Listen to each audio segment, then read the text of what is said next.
morning, everyone. So, today I'm here back again with chapter number 3, that is Goodwill, Nature and Valuation. Okay, so first of all, you have to know what is goodwill. देखो goodwill क्या है. Goodwill किसी भी company की reputation, उसका नाम, उसकी fame, उसको उसकी गुडविल बोलते हैं. ठीक है. तो गुडविल जनरली जो है दो तरीके की होती है. एक होगी परचेज्ड गुडविल और दूसरी होगी सेल्फ जनरेटेड. अब परचेज गुडविल कब होगी?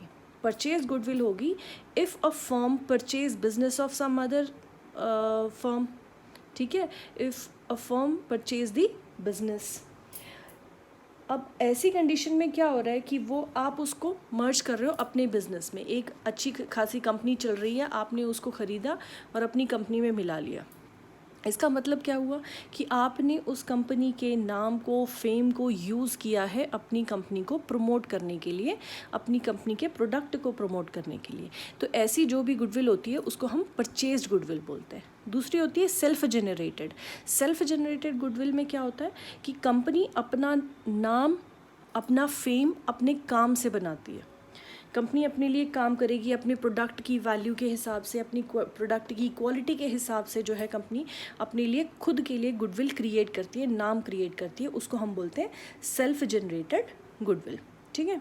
अब जो सेल्फ जनरेटेड गुडविल होती है उसको हम बैलेंस शीट में शो नहीं करते. सेल्फ जनरेटेड गुडविल को कैलकुलेट करना होता है, हमें कंप्यूट करना होता है. उसके लिए हमारे पास डिफरेंट मेथड्स हैं. बेसिकली हमारे पास 3 मेथड है जिसके बेसिस पे हम सेल्फ जनरेटेड गुडविल को कैलकुलेट करते हैं. जो हमारा पहला मेथड है that is average profit method. Second होगा हमारे पास सुपर प्रॉफिट मेथड.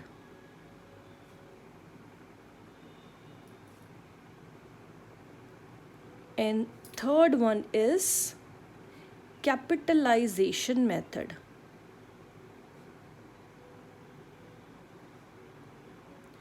इस पूरे चैप्टर में हम ये तीनों मेथड्स पढ़ेंगे.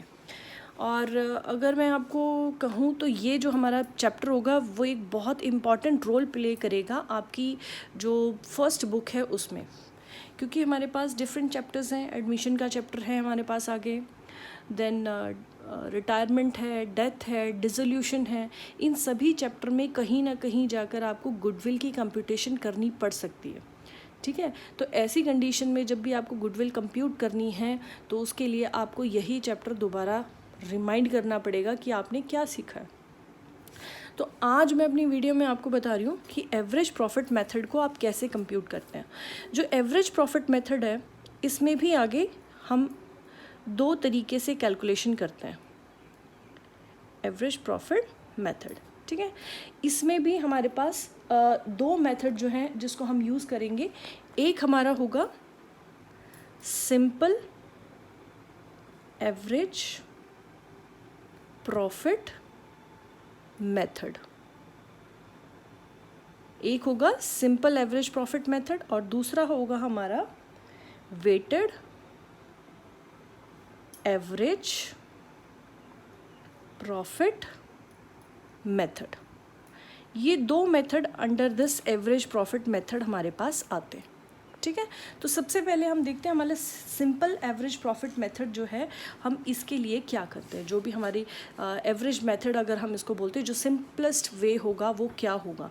तो फर्स्ट वाले को देखने कुछ स्टेप्स आपने फॉलो करने हैं. वो स्टेप्स अगर आप प्रॉपरली फॉलो करते हैं, प्लीज़ उसको अच्छे से आप रिमाइंड करेंगे कि किस हेड में, या अगर आपने एवरेज प्रॉफिट बेसिस पे निकालना है तो आपकी जो स्टेप्स हैं वो क्या आपने फॉलो करने हैं. सुपर प्रॉफिट बेसिस पे निकालना है तो आपने कौन से स्टेप्स करने हैं, और कैपिटलाइजेशन बेसिस पे आपने कौन से स्टेप्स करने हैं. ये स्टेप्स आपको आने चाहिए. अगर ये स्टेप आपको आते हैं, क्वेश्चन में मेथड आपको बोला ही होता है, पता लग जाता है जब आप रीड करते हैं.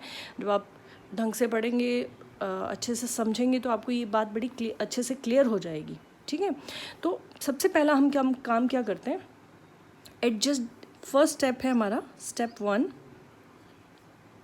Calculate adjusted profit. अब ये एडजस्टेड प्रॉफिट क्या है. देखो आपको क्वेश्चन में ना प्रॉफिट गिवन होगा, सपोज 2016-17 का एक प्रॉफिट दिया हुआ है, उसमें बोला है 15,000 का आपका जो है प्रॉफिट है।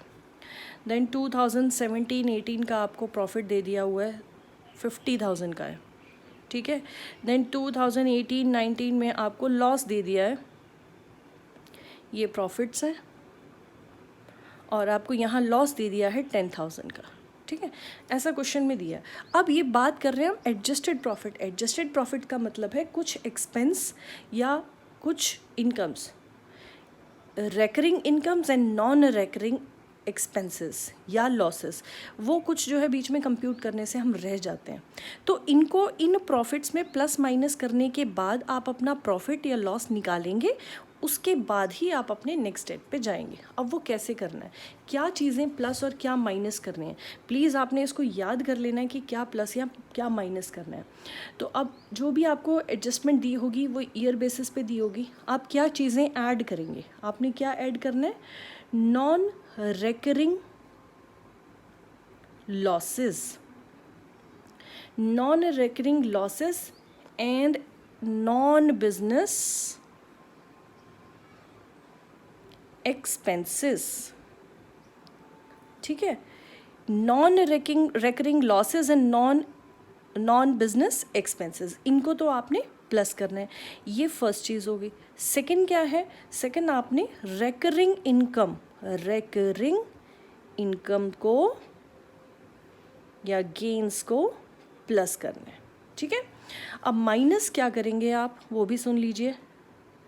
माइनस आपने क्या करना है, माइनस में नॉन रेकरिंग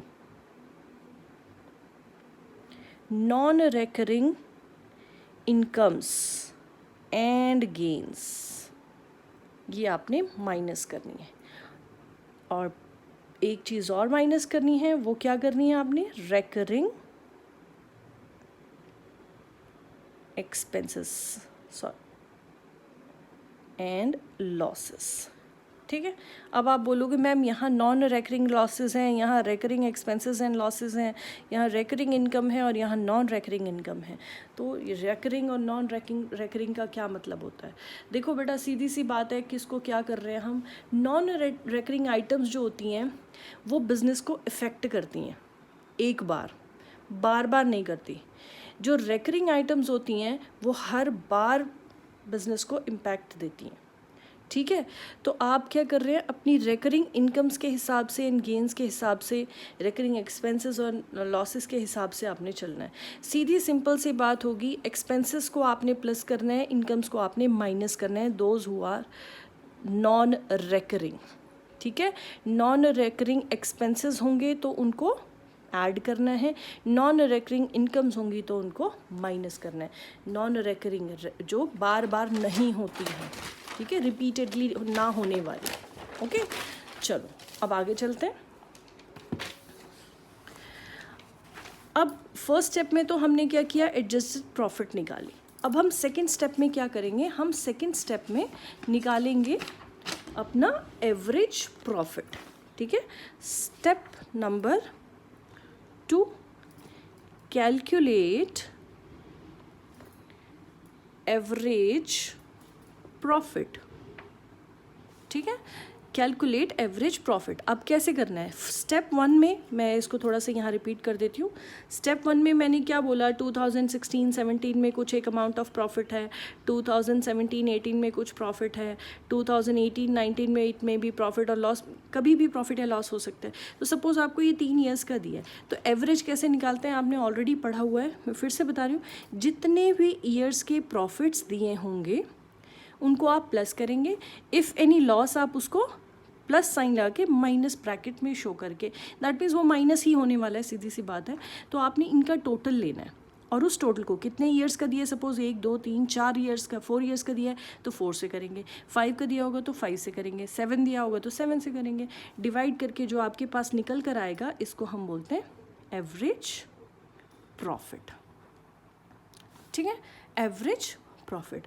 अब स्टेप नंबर 3, स्टेप नंबर 3 में आप क्या कैलकुलेट करेंगे, कैलकुलेट करेंगे हम गुडविल। और गुडविल कैलकुलेट करने का फॉर्मूला क्या होता है, average profit multiplied by number of years of purchase. आप इसको याद रखेंगे कि number of year of purchase question में हमेशा गिवन होता है, हमेशा जब आप क्वेश्चन रीड करेंगे आपको ये मिल जाएगा वहाँ पे, ठीक है। एवरेज प्रॉफिट आपने स्टेप 1 से कंप्यूट कर लिया, और if it is given calculative दिया हुआ है तो आपने सीधे गुडविल में एवरेज प्रॉफिट लिखना है, number of year of purchase लिखना है, आपकी वैल्यू आ जाएगी गुडविल की, ठीक है। Is it clear? चलो अब हम कुछ क्वेश्चन सॉल्व करते हैं जो आपकी TS गरेवाल बुक से हैं। क्वेश्चन रीड करती हूँ, पहले एक सिंपलेस्ट क्वेश्चन रीड करते हैं। देखो यहाँ क्या लिखा है, क्वेश्चन नंबर 3 है, calculate value of goodwill on the basis of 3 year purchase. देखो मैंने कहा था आपको ईयर ऑफ परचेज दिया होता है, कितना दिया है, 3 year purchase of average profit. अब अगर ऐसे लिखा है 3 year purchase of average profit, इसका मतलब एवरेज प्रॉफिट बेसिस पे आपने कैलकुलेट करनी है अपनी गुडविल, ठीक है। Number of year of purchase कितना दे दिया यहाँ, 3। Of the preceding 5 years ended 31 March which were as follows. अब देखो आपको ईयर्स दिए हैं 2020, 2019, 2018, 2017 एंड 2016। 20 का 8 लाख प्रॉफिट है, 19 का 15 लाख है, 18 का 18 लाख है, 17 का 4 लाख लॉस है एंड 2016 का 13 लाख है, ठीक है। क्या कैलकुलेट करने को बोला है, calculate the value of goodwill, ठीक है। तो अब हम अगर आप स्टेप्स फॉलो करते हैं तो आप क्या करेंगे, सबसे पहले तो आप निकालेंगे स्टेप 1 में, क्वेश्चन नंबर 3। एक थोड़ी सी सेटिंग कर ले, yes, question number 3। Question number 3 में सबसे पहले हम स्टेप 1 अगर हम फॉलो करते हैं, स्टेप 1 में मुझे एडजस्टेड प्रॉफिट्स निकालने हैं। अब देखो जो भी हमें यहाँ क्वेश्चन में प्रॉफिट्स गिवन है, जितने भी प्रॉफिट्स गिवन है, कहीं पे नहीं बोला कि कोई एक्सपेंस है कोई प्रॉफिट है, तो इसका मतलब एडजस्टेड प्रॉफिट्स नहीं निकालने हैं, आपने स्टेप नंबर 2 से स्टार्ट हो जाना है, ठीक है। तो स्टेप नंबर 2 में आप क्या निकालेंगे, सबसे पहले एवरेज प्रॉफिट। स्टेप 1 क्यों स्किप किया, क्योंकि कोई expenses whether it is recurring और नॉन रेकरिंग, कोई भी इनकम चाहे रेकरिंग है चाहे नॉन रेकरिंग है नहीं दी है, इसीलिए आप एवरेज प्रॉफिट से स्टार्ट करेंगे, ठीक है। तो एवरेज प्रॉफिट आपको 2016 का कितना दिया था, 13 लाख। 16 से स्टार्ट कर रही हूँ मैं पीछे से, फिर उसके बाद 17 का आपको लॉस दिया है, तो लॉस को मैं ब्रैकेट में लिखूँगी 4 लाख। उसके बाद 18 लाख,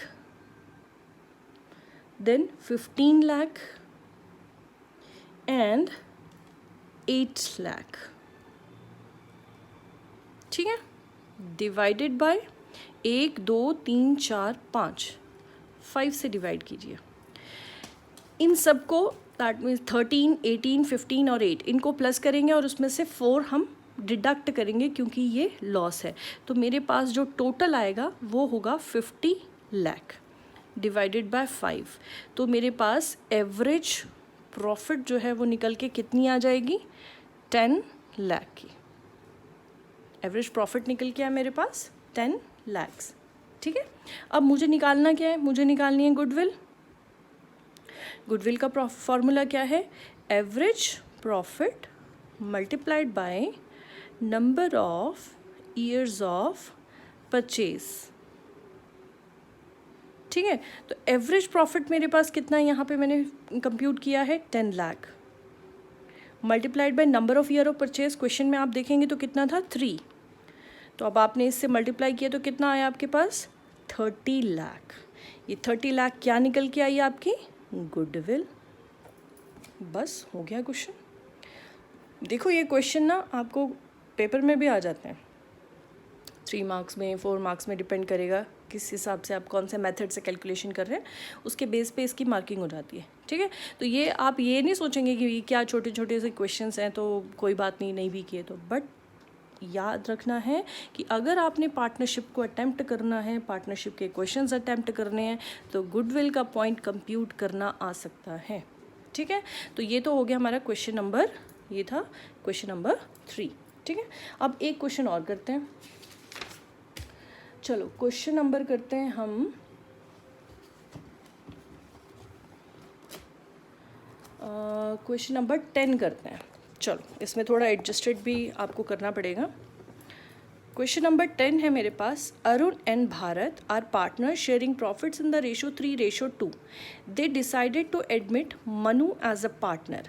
अरुण एंड भारत दो पार्टनर्स हैं और उनकी प्रॉफिट शेयरिंग रेशो है 3:2 और मनु को वो नए पार्टनर के तौर पे एडमिट करने जा रहे हैं. कब करेंगे? 1 अप्रैल 2020 को. और टर्म्स कंडीशन क्या है? Manu will be given 2/5 share of profit, कि मनु को 2/5 शेयर ऑफ प्रॉफिट देंगे. देखो यहाँ तक जो कुछ भी बोला है इसकी हमको अभी फ़िलहाल ज़रूरत नहीं है, अनलेस अनटिल वो हमें ये ना बोले कि हम मनु का शेयर ऑफ गुडविल कंप्यूट करें. ठीक है, तो आगे बोला है goodwill of the firm will be valued at 2 year purchase of 3 years normal profit. अब यहाँ कंफ्यूज नहीं होना, 2 ईयर परचेज, तो number of year of purchase है 2. ये जो 3 ईयर्स हैं इन्होंने बोला है 3 ईयर्स नॉर्मल एवरेज प्रॉफिट. आपको नॉर्मल एवरेज प्रॉफिट निकाल के दिए, जो निकालेंगे उसके बेसिस पे करना है. 3 ईयर्स का प्रॉफिट आपको गिवन होगा. ठीक है, profits of the previous 3 years ended 31 मार्च. 3 सालों के आपको प्रॉफिट्स दिए हैं. 2020 का प्रॉफिट दिया आपको 30,000, बट एडजस्टमेंट है आगे. After deducting loss of stock by fire. ये क्या आपको लगता है कि after deduct loss by fire जो है, is it a normal loss और अ एबनॉर्मल लॉस? क्या ये बार बार होने वाला लॉस है?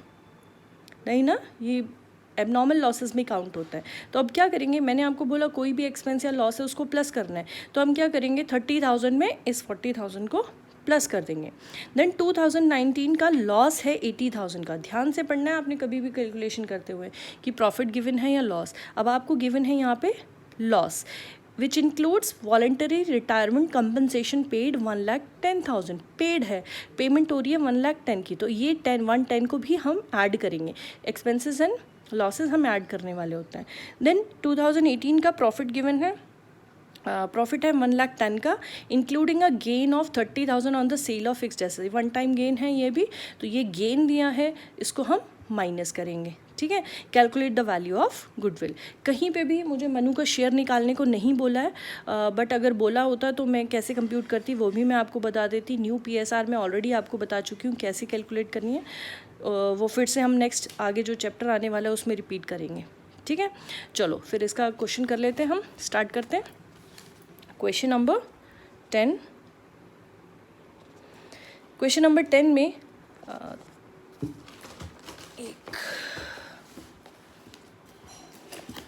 क्वेश्चन नंबर 10 में सबसे पहले तो हम प्रॉफिट्स देखते हैं. एडजस्टेड प्रॉफिट, स्टेप 1 निकालना है तो एडजस्टेड प्रॉफिट निकालना है. ठीक है, तो मैं 2018 से स्टार्ट करूँगी. 2018 का इसके लिए हम टेबल बना लेते हैं. एक ईयर, ये ईयर का प्रॉफिट बना लिया कॉलम मैंने. यहाँ पे मैं लिख देती हूँ एडजस्टेड प्रॉफिट. ठीक है, 2018 में प्रॉफिट कितना था? 1,10,000 का. और अगर उसकी एडजस्टमेंट देखते हैं 1,10,000 पे एडजस्टमेंट क्या बोलिए? 30,000 का प्रॉफिट है. 30,000 का प्रॉफिट है, तो मैं इसको क्या करूँगी? प्रॉफिट था तो माइनस 30,000. 110 में से 30 माइनस करके मेरे पास प्रॉफिट, एडजस्टेड प्रॉफिट कितना आया? 80,000 का. क्लियर? देन 19 में देखो क्वेश्चन में आपको लॉस दिया है और उसमें रिटायरमेंट की अमाउंट पे की है 1,10,000 की. तो यहाँ लॉस को मैंने डाल दिया ब्रैकेट में, और एक्सपेंस था तो उसको प्लस करेंगे 110. अब प्लस माइनस आपने किया ही हुआ है, मैथ्स की हुई है, तो कितना निकल के आएगा? प्लस माइनस माइनस होता है, तो 30,000 का मेरे पास प्रॉफिट आ गया. क्लियर? देन 2020 का क्या बोला? 30,000 का प्रॉफिट है और उस पर लॉस डिडक्ट किया गया था 40 का. ठीक है, तो 30 का प्रॉफिट है, इसमें लॉस था, तो इसका मतलब हम उस लॉस को क्या करेंगे? प्लस. कितना प्लस करना है? 40. तो ये मेरे पास निकल के आया 70. ठीक है, तो अब टोटल एडजस्टेड प्रॉफिट मेरे पास कितना आएगा? 80 + 30 + 70, ये निकल के आया मेरे पास 1,80,000. ये मेरे पास टोटल एडजस्टेड प्रॉफिट आ गया. ठीक है, तो अब अगर मैं स्टेप्स को फॉलो करती हूँ, उन स्टेप्स को फॉलो करने के हिसाब से अगर हमने करना है, तो अब मैं नेक्स्ट स्टेप में क्या निकालूंगी? Average profit. तो एवरेज प्रॉफिट कैसे निकलेगा? 80 + 30 + 70, यही आप यहाँ पे लिख सकते हैं। मैंने टोटल ले लिया तो मैं 1,80,000 टोटल डिवाइडेड बाय कितने ईयर्स का था, 1, 2 एंड 3 ईयर्स का। तो ये मेरे पास एवरेज प्रॉफिट कितना निकल के आया, 60,000। ठीक है, अब निकालना क्या है, हमने निकालनी है गुडविल। गुडविल का formula average profit multiplied by number of years of purchase. ये निकल के आएगा। एवरेज प्रॉफिट कितना है मेरा, 60। क्वेश्चन में number of year of purchase था, कितना दिया था, 2। तो मेरे पास गुडविल कितनी निकल के आई, 1,20,000। ठीक है, I hope it is clear to you. Okay, चलो बेटा, आपने इसके साथ के क्वेश्चन सारे अटेम्प्ट करके देखने हैं। नेक्स्ट वीडियो में वेटेड एवरेज प्रॉफिट मेथड कैसे कंप्यूट करना है आपको वो बताऊंगी, और इसके साथ ही इसका ही एक आधा क्वेश्चन और कर लेंगे हम। प्लीज़ मेरी बात को ध्यान से याद रखेंगे कि जब भी आपने गुडविल कैलकुलेट करनी है, आप कौन से मेथड से कर रहे हैं उस मेथड को ध्यान में रखेंगे, कौन सा मेथड कहा गया है, प्लस उस मेथड में स्टेप्स कौन से होंगे, उन स्टेप्स के बेसिस पे ही आप अपने क्वेश्चंस को सॉल्व कीजिएगा, तो आपका क्वेश्चन कभी भी गलत नहीं होगा। ठीक है, इसकी जो थ्योरी बनाई है उसकी मैं ऑडियो और वीडियो आपको डाल दूँगी आपकी क्लास ग्रुप में।